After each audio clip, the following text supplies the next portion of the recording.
More than 58.5% of South Africa's youth stand without employment, while over 66% of local municipalities hover on the brink of complete financial collapse. Behind the grand promises of the coalition government, millions of citizens endure unpaved roads, crumbling hospitals, and dry water taps betrayed by a political class that has traded public service for private gain. Yet, standing on the historic soil of Venda during the 13th anniversary of the economic freedom fighters, Julius Malema sounded an uncompromising alarm, declaring a decisive battle for the soul of the republic. If a nation has the vote, but not the voice, is it truly a democracy? Do not look away. What comes next may change how we read the map of African sovereignty. If you believe in these stories, show your support with a like. Leave your thoughts and subscribe to South African Dynamics to continue this journey together.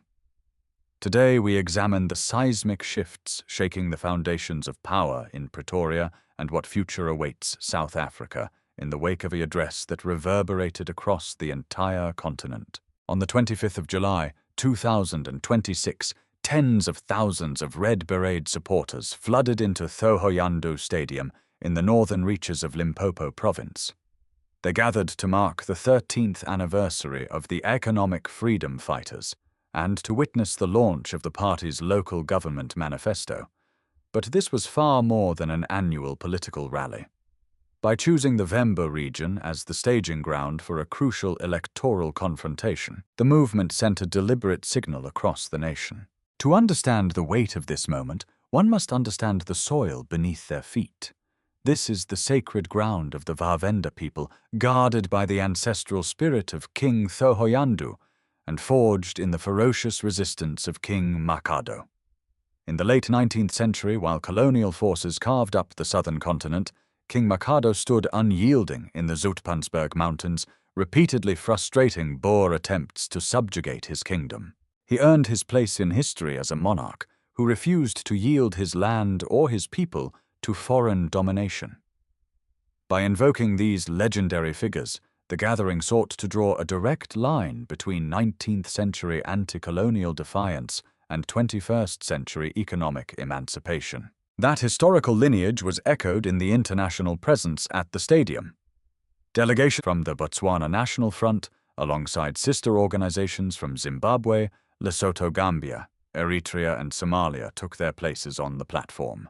Their attendance underscored a profound ideological divide within contemporary African political thought, the battle between unity and fragmentation. On one side stands the inherited colonial map, with its rigid borders and fragmented economies. On the other stands the radical Pan-African ambition of an undivided continent, pooling its mineral wealth to restore collective dignity. Yet the primary significance of the Thohoyandou rally lay in its sharp political geography. For decades, South African political life has revolved around the traditional corridors of executive authority in Pretoria and parliamentary debate in Cape Town. By anchoring their manifesto launch in a rural periphery long neglected by the state, the economic freedom fighters engineered a calculated shift in the national narrative. They declared that the true seat of power no longer resides exclusively within imperial sandstone halls, but among the millions of rural working-class citizens whose grievances have been systematically ignored. This geographical pivot comes at a moment of unprecedented fragility for South Africa's post-apartheid settlement. 32 years after the dawn of democracy, the liberation movement that promised universal prosperity finds itself trapped in systemic decay. In villages across Limpopo and townships across Gauteng, basic state capacity has withered.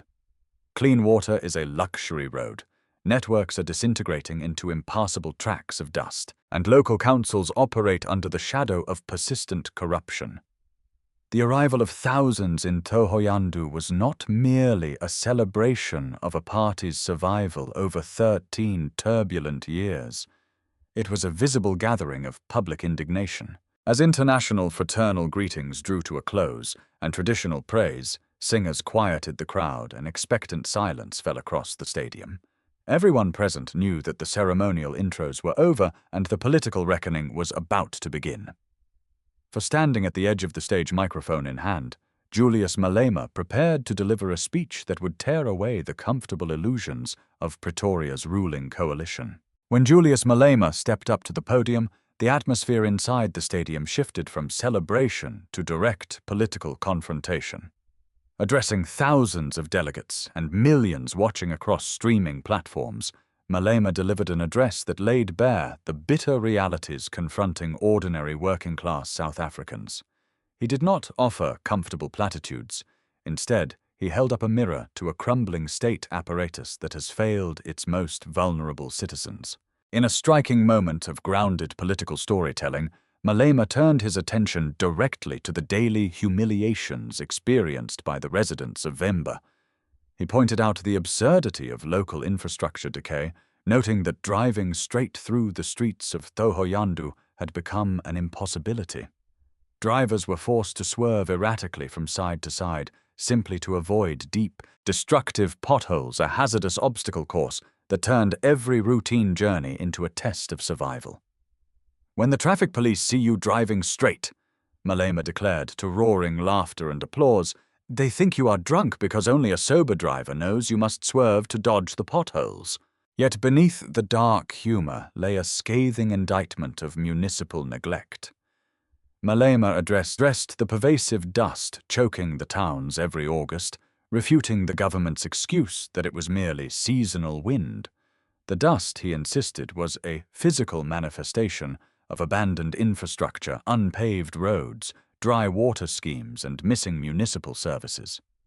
He spoke of Elim Hospital, a medical facility where impoverished mothers feared to go, convinced that entering its gates meant never returning alive due to chronic understaffing and inadequate medical supplies. Before we reveal the next chapter, which is perhaps the most powerful assertion of sovereignty you will ever hear, I want to pause and speak directly to you. If this channel has moved you, if these stories are touching something deep in your spirit, then consider becoming a member of South African Dynamics. Every membership is a vote for our mission to tell stories mainstream media refuses to cover. Join us and stand with the principle that African wealth belongs to Africa. Turning from municipal collapse to structural economic reform, Malema launched a fierce attack on the tender system that has defined post-apartheid governance. He argued that middleman contractors sucked the financial blood out of local government, enriching political elites while leaving frontline workers destitute. Under an economic freedom fighters administration, Malema promised municipal workers, from cleaners and security guards to accountants and auditors, would be directly insourced. "We do not want tenders," he emphasized. "We want our people to have direct appointment letters, medical aid, pension funds, and guaranteed leave days." This demand represented a profound moral pivot in the speech. This is not reform. This is not rhetoric. This is accountability. It was a direct challenge to the neoliberal consensus that has governed South Africa since 1994, asserting that true economic freedom requires restoring dignity to the working class. Malema emphasized that governance must serve the people directly, ensuring 24-hour operating clinics, functional borehole water systems, and complete electricity access for all social grant beneficiaries. The crowd responded with deafening chants, echoing Malema's call for fundamental structural change. Media commentators and political analysts across the country immediately seized upon the address, recognizing that the economic freedom fighters were framing the upcoming local elections not as a mere administrative choice, but as a battle over the fundamental legitimacy of the state. Yet, as the echo of Malema's words reverberated across Limpopo, a far greater crisis was unfolding in the boardrooms of Pretoria and the municipal treasuries across the nation. The political landscape of South Africa entered an unprecedented era of volatility following the general elections, when the African National Congress lost its absolute parliamentary majority for the first time since 1994, securing merely 40.18% of the national vote. Forced into a delicate and ideologically contradictory government of national unity alongside the pro-business Democratic Alliance, the governing coalition has struggled to demonstrate administrative cohesion. Beneath the diplomatic smiles in Pretoria, the daily reality for ordinary citizens is defined by institutional decay and economic stagnation. This political paralysis is nowhere more evident than in the collapse of local government across the Republic. Out of 257 municipalities nationwide, more than 66% are currently classified as financially dysfunctional or outright insolvent. Local authorities across the country owe an astronomical 25.6 billion rand in unpaid bills to regional water boards, leaving entire townships and rural villages facing the immediate threat of dry taps and contaminated water supplies. In places like Vembe and Polokwane, municipal budgets are depleted not by public investment, but by administrative incapacity. When examining the strategic impact of the Julius Malema speech, political analysts recognize a sophisticated attempt to capitalize on this municipal ruin. Rather than offering incremental policy adjustments, the economic freedom fighters are presenting a fundamental overhaul of the post-apartheid social contract. Central to their manifesto is the expropriation of abandoned agricultural land and hijacked urban buildings without compensation, placing these vital economic assets directly into the hands of young farmers, student housing schemes, and local manufacturing cooperatives. Pause for a moment and share with us in the comments where you are watching this video from. Is it from the United States, across Europe, or the African continent? Tell us, because every voice matters. South African Dynamics would like to express our deepest gratitude to everyone, and we send to each of you a heartfelt wish. May freedom, dignity, and light walk beside you wherever you are. By demanding the complete abolishment of the tender system and the direct insourcing of municipal workers, the movement strikes at the very heart of South Africa's economic framework. For millions of grant recipients who find their meager monthly stipends clawed back by privatized utility charges and rising food prices, this message offers a radical vision of economic sovereignty. It challenges the prevailing doctrine that development must be outsourced to private capital, arguing instead that local government must serve as the primary engine of job creation, healthcare access, and social stability. As the economic freedom fighters mobilize their ground forces for the upcoming local government elections, the fragile consensus holding the national coalition together is being tested to its absolute breaking point. Yet the political tremor emanating from Thohoyandou is no longer confined within the borders of South Africa.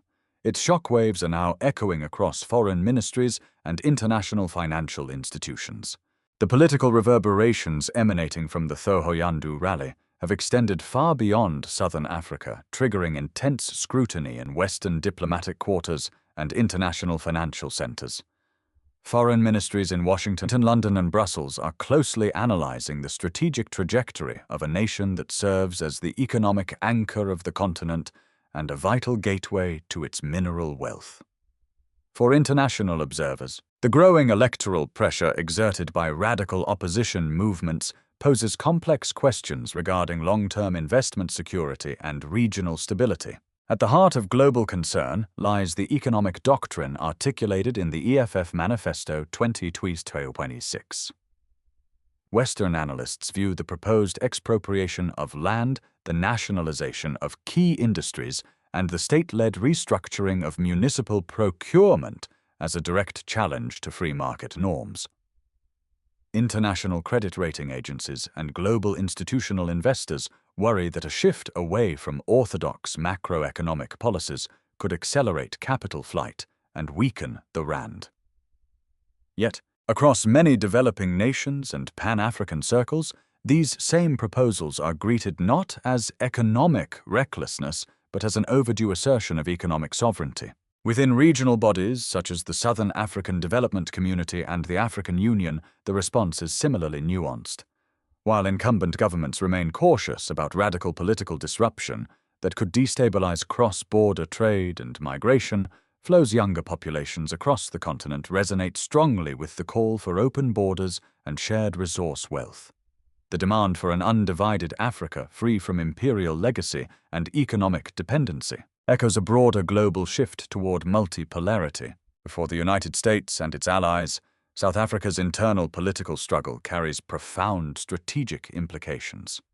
As global powers compete for influence across the global south, the ideological direction of South Africa remains pivotal.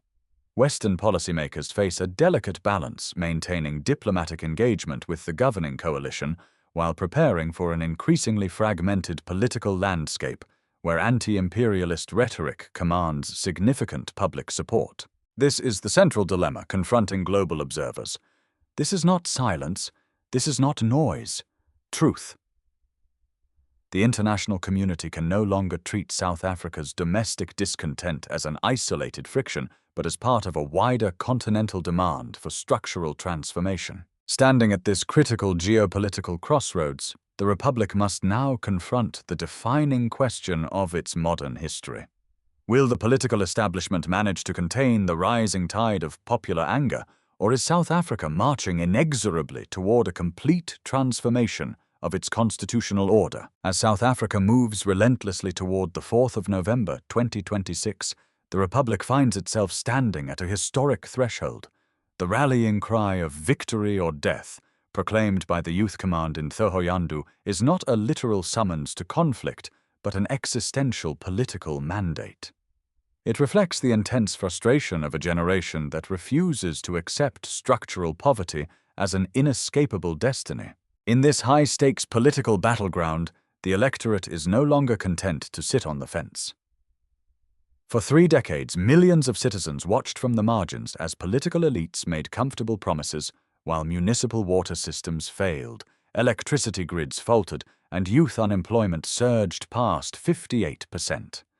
That period of passive endurance has come to an end. The boundary between historical loyalty to the ruling party and the urgent demand for material delivery has been permanently shattered. The path ahead contains both grave risks and extraordinary opportunities. On one hand, a further fragmentation of municipal councils could lead to administrative gridlock, leaving vulnerable communities caught in political crossfire. On the other hand, this intense political friction creates an unprecedented opening for structural accountability. If opposition movements can demonstrate that direct insourcing, transparent auditing, and disciplined municipal management are achievable, they will redefine the standards of African governance. The roadmap for South Africa's future depends on a fundamental reclamation of sovereignty and dignity. It requires a state capacity that prioritizes local manufacturing, protects public infrastructure, and ensures that the wealth extracted from the earth directly enriches the communities living above it. It demands a political culture where public office is treated not as an avenue for self-enrichment, but as a sacred trust owed to the people. For the millions of young South Africans across Limpopo, Gauteng, and the Eastern Cape, the upcoming local elections are far more than a routine exercise in voting. They represent an assertion of self-reliance, a declaration that their future will no longer be dictated by historical sentiment, but forged through political accountability. The battle for the soul of South Africa has moved from parliamentary halls directly into the streets and townships of every municipality. But as the nation prepares to navigate this uncharted political landscape, one ultimate question remains for the entire world to consider. Before we close, let us pause. What you have witnessed today is not simply an episode of political history. It is a reminder that sovereignty, dignity, and hope are still alive, waiting to be claimed. If this message has moved you, then subscribe to South African Dynamics. By subscribing, you are choosing to walk with us into the next chapter of Africa's unfolding story. Do not let this moment pass into silence. Subscribe and stand ready for the chapter that comes after this one. The 13th anniversary celebration of the economic freedom fighters in Thohoyandou was far more than a ceremonial gathering. It was a profound political reckoning.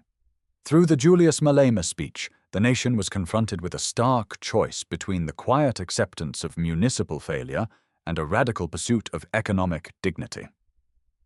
As the country navigates the ambitious commitments outlined in the EFF Manifesto 2026, the traditional boundaries of post-apartheid governance are being redrawn. Ultimately, the enduring impact of the Julius Malema Speech will be measured not by the roar of the crowd, but by the tangible transformation of ordinary lives across the Republic.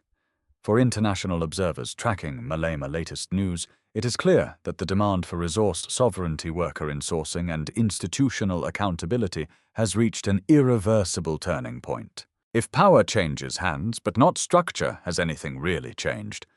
As South Africa marches toward its next historic crossroads, the people must decide whether to remain bound to past loyalties or to reclaim their future with unyielding resolve.